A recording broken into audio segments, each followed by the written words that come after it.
दोस्तों, ये real Ashtavakra Gita book है।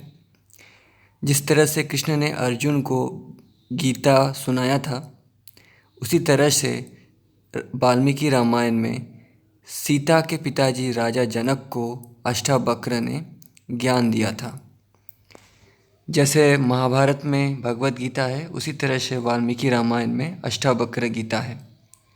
लेकिन महाभारत में कृष्ण का इंटेंशन था एक, अर्जुन से कर्म करवाना और अर्जुन को तामस से राजस में बिठाना। लेकिन यहाँ पे अष्टावक्र का कोई इंटेंशन नहीं है, उनका सिर्फ सत्य बोलना ही काम है, क्योंकि जनक यहाँ पे ज्ञान चाहता है और ज्ञान पाने से दुख से मुक्ति मिल जाती है। कभी आपने सुना है राजा जनक को कि सीता वन में चली गई, वो दुख कर रहे हैं, वो शोक में पड़ गए हैं राजा दशरथ की तरह? नहीं, क्योंकि अष्टावक्र का ज्ञान परम सात्विक ज्ञान है, इसलिए इसको महागीता कहा गया है। ठीक है, क्योंकि द्वापर युग के लोगों के मुकाबले त्रेता युग के लोग या थोड़ा सा ज़्यादा ज्ञानी हुआ करते थे, और अष्टावक्र जैसा गीता ना ही हुआ है ना ही होगा, ऐसा ज्ञानियों का कथन है। तो चलिए शुरू करते हैं। राजा जनक ने अष्टावक्र से पूछा, प्रभुवर कृपया मेरी जिज्ञासा का शमन कीजिए, यानी प्रश्न का उत्तर दीजिए कि ज्ञान की प्राप्ति कैसे की जा सकती है, मुक्ति का उपाय क्या है, वैराग्य कैसे प्राप्त किया जाता है। यहाँ पे विवेचना है आदि अनादिकाल से। तो यहाँ पे विवेचना जो है वो जिन्होंने इसका ट्रांसलेशन किया है उन्होंने अपना सोच रखा है, तो आप इसको भी पढ़ सकते हो, लेकिन हम सिर्फ अष्टावक्र की ही बातें को पढ़ेंगे। तो राजा जनक ने, सीता के पिताजी ने अष्टावक्र से 3 ही प्रश्न किए। अष्टावक्र कहते हैं, राजा जनक के प्रश्नों का उत्तर देते हुए अष्टावक्र ने कहा, तेरी मुक्ति की कामना तभी पूर्ण हो सकती है जब तू विषयों को विष की तरह त्याग देगा और क्षमा, उदारता, दया, संतोष तथा सत्य का अमृत की तरह पान कर लेगा, यानी उनको एक्सेप्ट कर लेगा। यहाँ पे विषयों को त्याग देना का मतलब ये है कि सब्जेक्ट, विषय को सब्जेक्ट मान सकते हैं। जो भी ये सब्जेक्ट आपके अंदर इफ़ेक्ट कर रहा है, आपके दुख को बढ़ा रहा है और आप महसूस कर रहे हैं, उसको आपको रिजेक्ट कर देना है। उसके बाद आप चाहे तो इसको भी पॉज करके पढ़ सकते हैं। तू पृथ्वी, जल, अग्नि, वायु और आकाश इनमें से कुछ भी नहीं है। यद्यपि मुक्ति पाना चाहता है तो आत्मा को इन सब का साक्ष्य स्वरूप मान, यानी आत्मा को साक्षी मान। कहने का मतलब ये है कि तू आत्मा है, तू शरीर नहीं है, और आत्मा साक्षी होता है, एविडेंस आप कह सकते हो, जो सब कुछ देखता है। ठीक है, और किसी के जीवन पे इंटरफेयर नहीं करता, सिर्फ देखता है। जैसे आपके शरीर में बचपन आया चला गया, जवानी आई चली गई, लेकिन आप हो तो कौन हो? आत्मा। इसीलिए अष्टावक्र कह रहे हैं कि तू आत्मा है। फिर बुढ़ापा भी आया, बुढ़ापा भी चली गई, आत्मा सब देख रहा है, यानी साक्षी है, यानी अपने आप को साक्षी मान, ऐसा कह रहे हैं।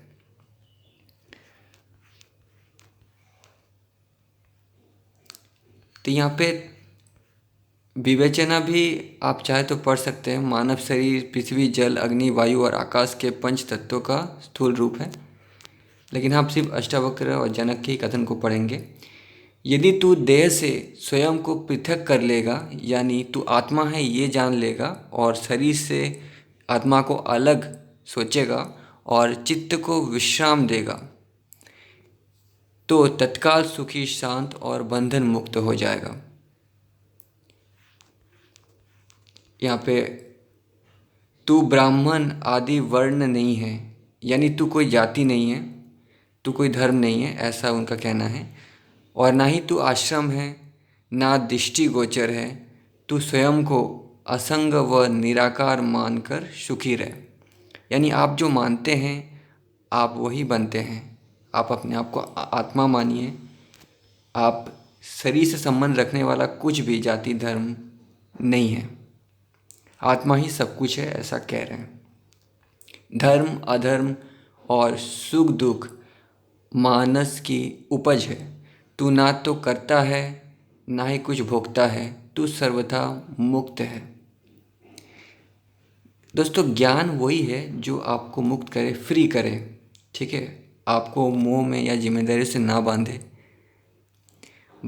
एक तू ही सबका दृष्टा है और सर्वदा मुक्त रहता है, किंतु तू स्वयं को दृष्टा ना मानकर अन्य को दृष्टा मानता है। यानी दूसरों पे ज़्यादा इंटरेस्ट देते हैं आप। स्वयं को दृष्टा ना मानकर दूसरों को दृष्टा मानते हैं, लोगों के बारे में सोचते हैं और सांसारिक बंधनों में फंसता है।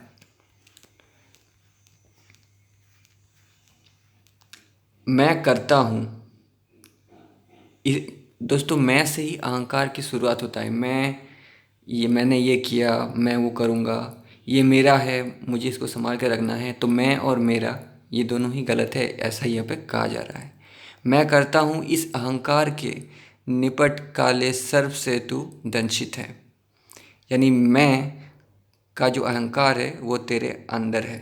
मैं करता नहीं हूँ इस विश्वास का अमृत पीकर तू सुखी रहे। यानी इसको एक्सेप्ट करके तुरंत सुखी हो जा।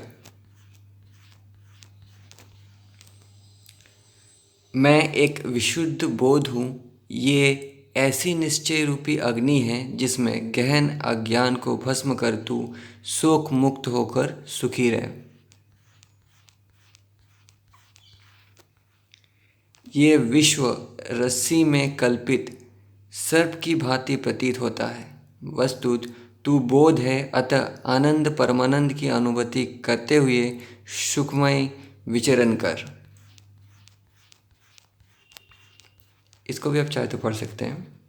जिसमें मुक्ति की गौरव भावना यानी अभिमान होती है वो मुक्त है। जिसकी गौरव भावना बद्ध होती है वो बद्ध होता है। ये किंवदंती सत्य ही है कि जैसे मति वैसी गति। तो अष्टावक्र जी कहते हैं तू ना तो जाति है ना ही धर्म है। यानी तेरा शरीर बंधा है, तेरा आत्मा किसी जाति धर्म से नहीं बंधा है और तू अपने आप को आत्मा ही मान।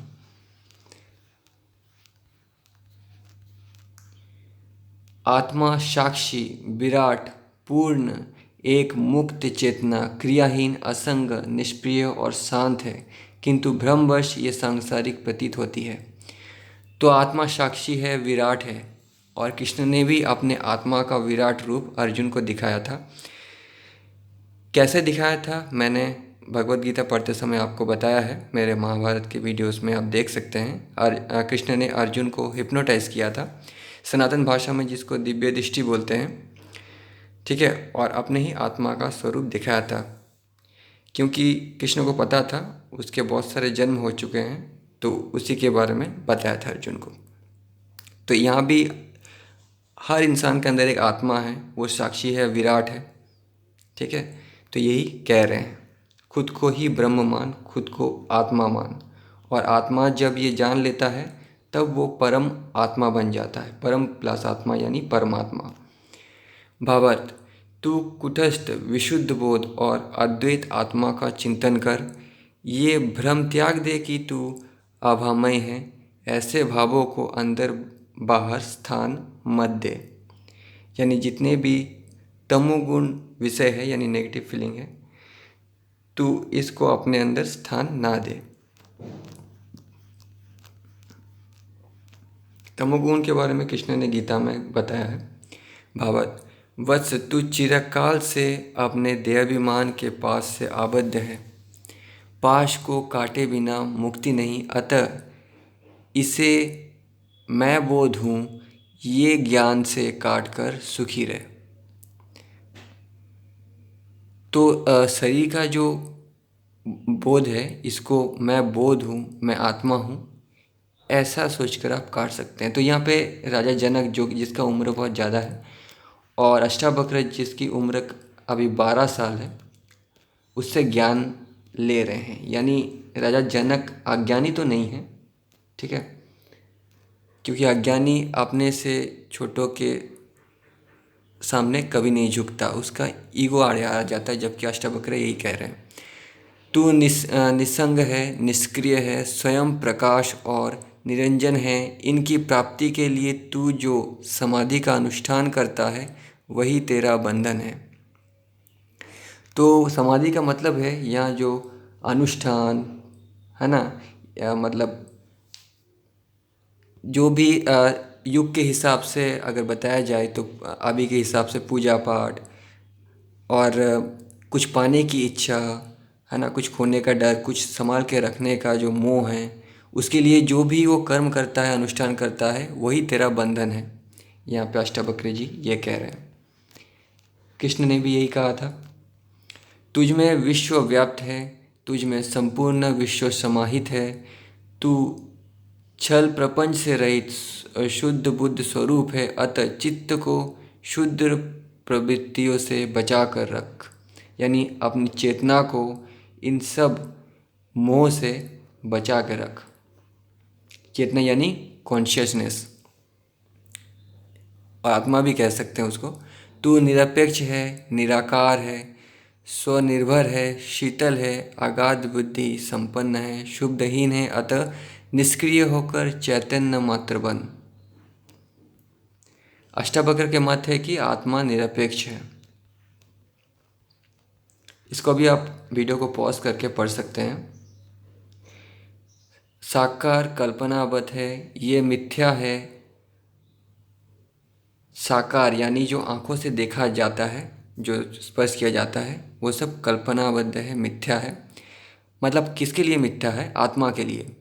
निराकार, निश्चल व विवशनीय इस तत्व के उपदेश को जिसने समझ लिया वो आवागमन से मुक्त हो जाता है। दर्पण में प्रतिबिंबित रूप का जिस भांति अंदर बाहर अस्तित्व है, उसी भांति शरीर के अंदर बाहर परमेश्वर का अस्तित्व है। यानी जैसे आईना में आप खुद को देखते हैं तो आईना में आप ही दिखाई देते हैं और अंदर भी आप ही होते हैं, उसी तरह परमात्मा भी आत्मा ही कहा जा रहा है, वो अंदर भी है और बाहर भी है। उसके बाद जिस प्रकार सर्व विकीर्ण एक आकाश घट के अंदर बाहर विद्यमान है, उसी प्रकार नित्य व निरंतर ब्रह्म समस्त प्राणियों में विद्यमान है। तो कृष्ण भी कह रहे हैं कि मैं सबके अंदर हूँ, सब जगह हूँ। तो मैं मतलब वो भी आत्मा के बारे में ही कह रहे हैं।